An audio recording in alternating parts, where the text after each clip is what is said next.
এখন বাদামগুলো ঢেলে দেব, বাদামগুলো ভাজা করে নেব সবাই।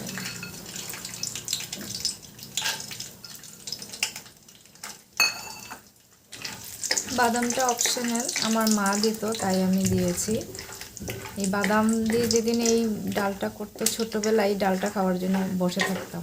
বাদাম খেতে ভালোবাসি তো, এই বাদামের লুগে ডালটা খেতাম আর কি। বাদামগুলো ভাজা হয়ে গেছে, এখন নামিয়ে নেব।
ডালটা ফুটে গেছে, এখন বাদামগুলো দিয়ে দেবো।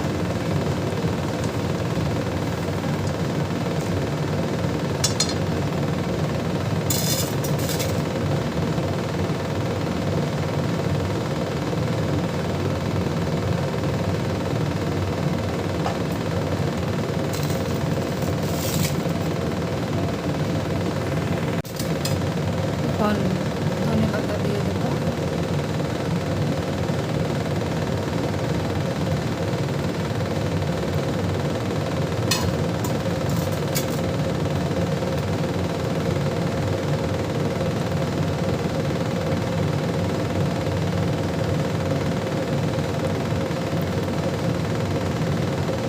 ডালটা হয়ে গেছে, এখন নামিয়ে নেব ডালটা। এই যে টমেটোগুলো, এগুলো সিদ্ধ হয়ে গেছে।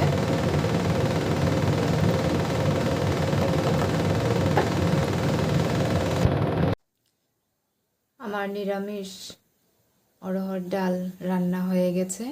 তোমরা এইভাবে বানিয়ে খাবে, এটা আমার মার রেসিপি, মার থেকে শিখেছি। আর আমার চ্যানেলটা লাইক, শেয়ার অ্যান্ড সাবস্ক্রাইব করবে যদি আমার রেসিপিটা ভালো লেগে থাকে। আবার দেখা হবে নতুন একটা রেসিপি নিয়ে। আজকের জন্য টাটা।